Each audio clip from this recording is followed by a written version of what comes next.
Okay, dear student, today we'll be taking determination of equilibrium level of income, employment, and output. When I'm saying equilibrium level, that you might have studied in microeconomics also, equilibrium price. Equilibrium means no tendency to change. It means determine neither you can go beyond nor before. It will be on that point only where we determine the equilibrium price where demand is equal to supply. If you go further, you will find either excess demand or excess supply. So that causes equilibrium. That is called equilibrium where demand is equal to supply. So on that point only price get determined. Neither it can go beyond nor it can stay before. Same here, when you determine the income, employment, and output at the point where AD is equal to AS, it is going to stay there only. It has the tendency of no change. That's why it is called equilibrium level of income or equilibrium level of employment or equilibrium level of output because that has no tendency to change. And where it determine at that point where AD is equal to AS, and it is also determined at that point where S is equal to I, because the point where AD is equal to AS, you will find S is equal to I. So there are two approaches for the determination of this equilibrium level of income, employment, output. One is called AD-AS approach, which is also known as C plus I approach, and S and I approach, right? So when we say that AD is equal to AS, what AD stands for C plus I and AS stands for C plus S. So AD is equal to AS means C plus I and C plus S. That's why it is I is equal to S. So that's why we use two approaches, AD and AS approach and S and I approach. First, we'll take AD-AS approach, and that is with the help of schedule. So in the schedule, first what you have to get aggregate demand. How? Consumption plus investment. And then you have to get aggregate supply. How? Consumption plus saving. And this you all know that what is the relation between income and consumption? Even income is zero, consumption can't be zero. Income increases, consumption also increases. And what is investment? This is autonomous investment. What is the character of autonomous investment? Whatever the level of income, investment remain constant, and that's why it is constant. Now you have got consumption and investment. Its summation, sum total is aggregate demand. Now you got aggregate demand. What is the behavior of aggregate demand? Even if income is zero, aggregate demand can't be zero because the summation of C and I, and both have minimum level at zero level of income. And this C at zero level is called autonomous consumption, and this I at zero level is called autonomous investment. As income increases, aggregate demand also increases, right? Then moving to aggregate supply. Aggregate supply is same like income. Why? Because aggregate supply means flow of final goods and services. And what is flow of final goods and services when you measure it? That is called income. That's why income and aggregate supply both increases in the same proportion. When income is zero, means there is no flow of goods and services in the economy. That's why aggregate supply is zero. If you made the flow of goods and services worth rupees 10 crore, so how much income is generated? 10 crore. That's why both increases the same proportion. Now we look into the schedule, the point where AD is equal to AS. Initially, if you see AD is 10, AS is 0. AD is 15, AS is 10. AD is 20, AS is 20. So this is a point where AD is equal to AS. So what we said, equilibrium will be determined at that point where AD is equal to AS. So therefore, what is your equilibrium level of income? 20, right? Why? Because at this point AD is equal to AS. Now the question is, we started with saying equilibrium means no tendency to change. So why under given these circumstances, the income level is not going to change? If I take the equilibrium level at 10, what will happen? If I take equilibrium level at 30, what will happen? If I take at 10, look at here. What is happening? AD is greater than AS. If I take the equilibrium level, I say no, it is not 20, it is 10. Then see what is the relation between AD and AS. Your AD is 15 and AS is 10. Who is greater? AD. AD is greater than AS. What it means in the economy, in realistic word? It means that demand for goods and services is more than the supply of goods and services. When in the economy there is more demand for goods and services, what firms will do? What producers will do? Certainly, immediately they will try to increase the production. How? By increasing the employment. And when the production will increase, what will happen to income? It will start increasing. It will not remain here. It is going to change. It has no tendency to change. We are saying no, it has got tendency to change. So equilibrium cannot be here. And how long it is going to change? Till AD is equal to AS. So this is not equilibrium level of income. If you take here, what is happening? AD is greater than AS. What will happen? More demand for goods and services as compared to their supply will encourage the producers of farms to go for more production. They will use more resources and income will increase. This will continue till economy reaches to this level of income. So it is not going to stay here. Now we have got other option. Why not this 30 can be the equilibrium level of income? If you take the equilibrium level of income here, look here, what is the relation between AD and AS? This is your AS. How much? 30. And this is your AD. How much? 25. So AD is less than AS. What it indicates in the economy? The demand for goods and services in the economy is less than the flow of goods and services. When the demand is less, what producers will do? They will go for less production.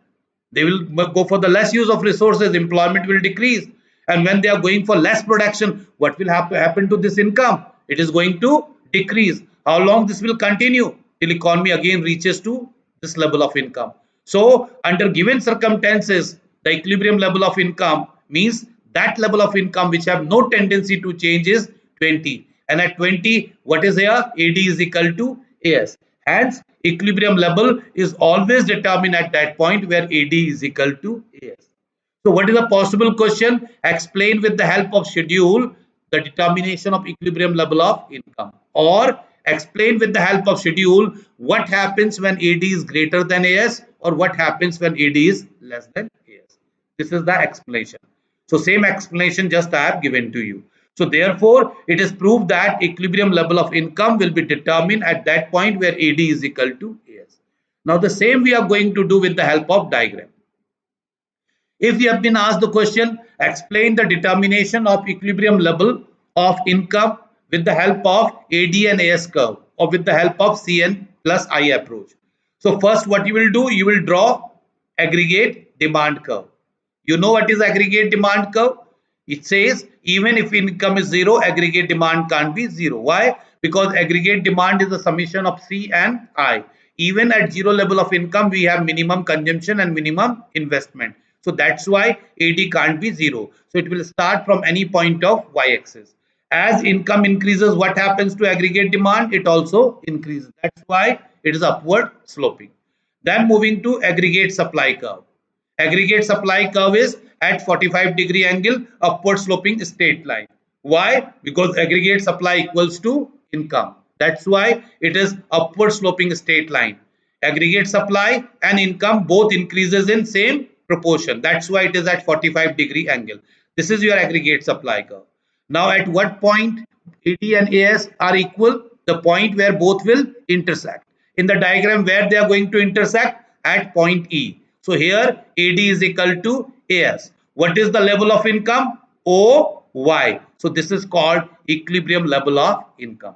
So if in the exam the question is explain the determination of equilibrium level of income with the help of AD-AS approach.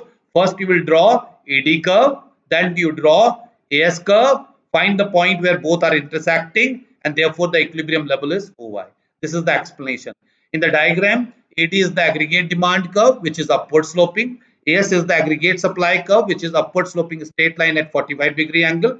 Both curves intersect each other at point E where AD is equal to AS. Hence, equilibrium level of income is OY. This is the answer.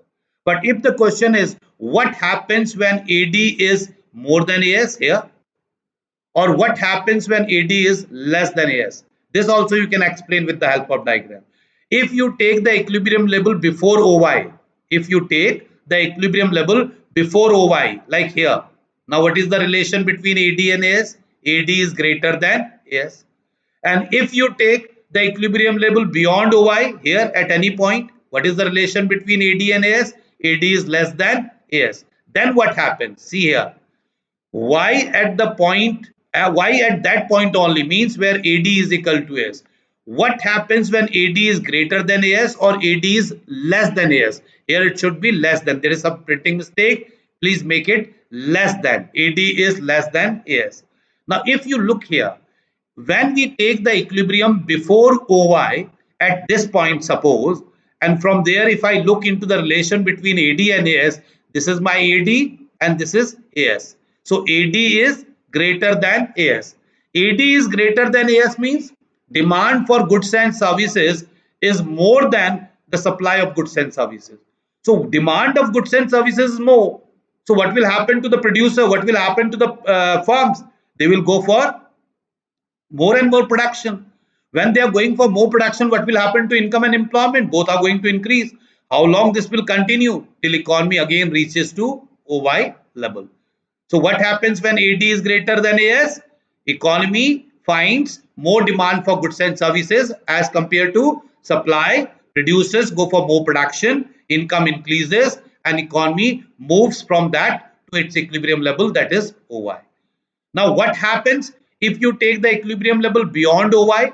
We find AD is less than AS. Now, what happens if AD is less than AS? On the other hand, if we take the equilibrium level beyond OY level, we find AD is less than AS. It means demand for goods and services in the economy is less than the flow of goods and services.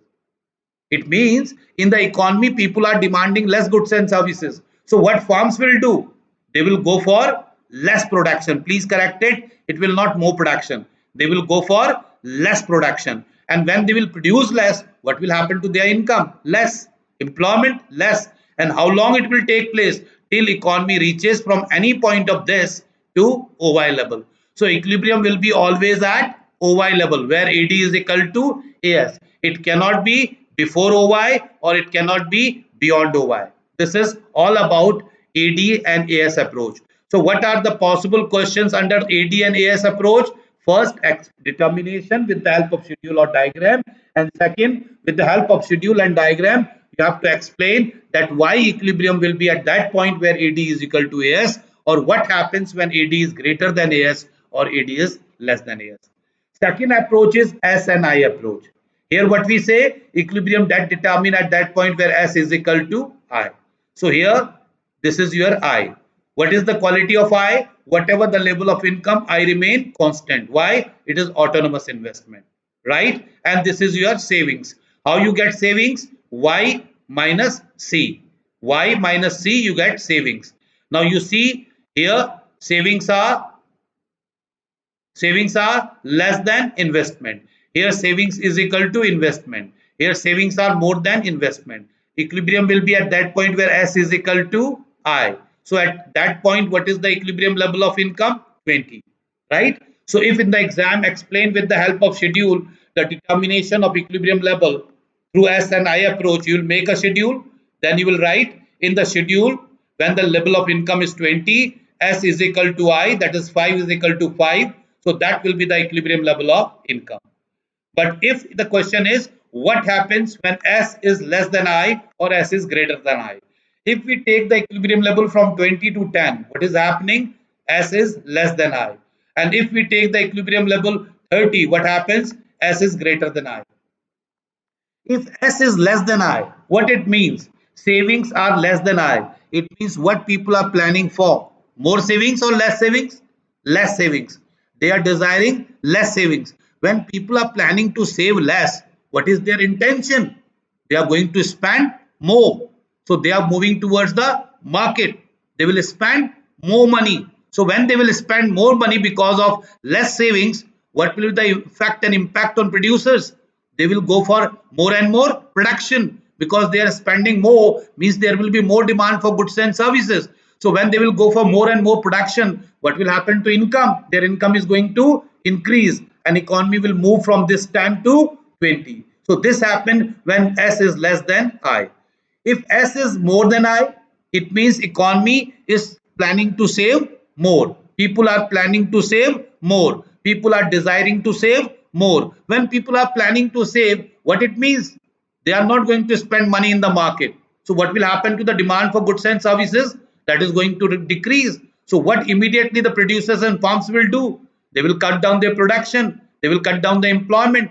And when they will cut down the production, what will happen to the economy in income? It will start decreasing. How long? Till economy reaches to the income level of 20. So what happens when S is greater than I? Economy reverse from 20 to 30 to 20. And what happens when S is less than I? Economy move forward from 10 to 20. So where is the equilibrium level of income? 20. And at 20, what is the relation between saving and investment? S is equal to I. So we have proved that equilibrium will be always at S is equal to I. It neither can be S than less than I or S is more than I. And at the same time, I explained you what happened when S is less than I or S is more than I. Same we can explain with the help of diagram here. In the diagram, this is my saving curve.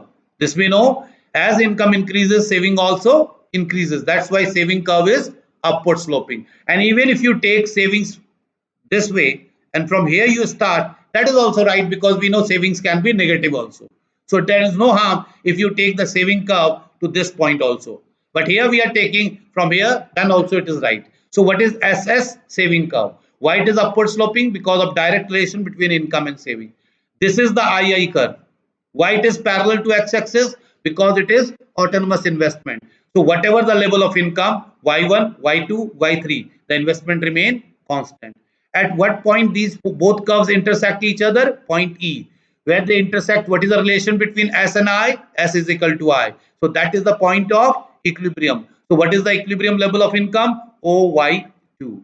So if in the exam, explain the determination of equilibrium level of income with the help of S and I approach, first what you will do, you will draw autonomous investment curve parallel to x-axis. Then you will draw saving curve upward sloping. Both curve intersect at point E and determine equilibrium level is OY2. Now if the question is what happens if S is less than I, here you see. If you take the income level OY1, if you take the income level OY1, see what happens. S is less than I. And what happens when S is greater than I? Here it is. If you take OY3 level of income. If I take OY1 level of income, S is less than I. Means people are planning to save less. So they are spending more. So they are moving to the market. They are demanding more. This will encourage the producers of farms to go for more production. Employment will increase. Income will increase. How long? Till the economy moves from OY1 to OY2. On the other hand, if we take the income level OY3, what is happening? Here is savings, here is investment. Saving is more than investment. Economy planning to save more. People planning to save more. So they are spending less.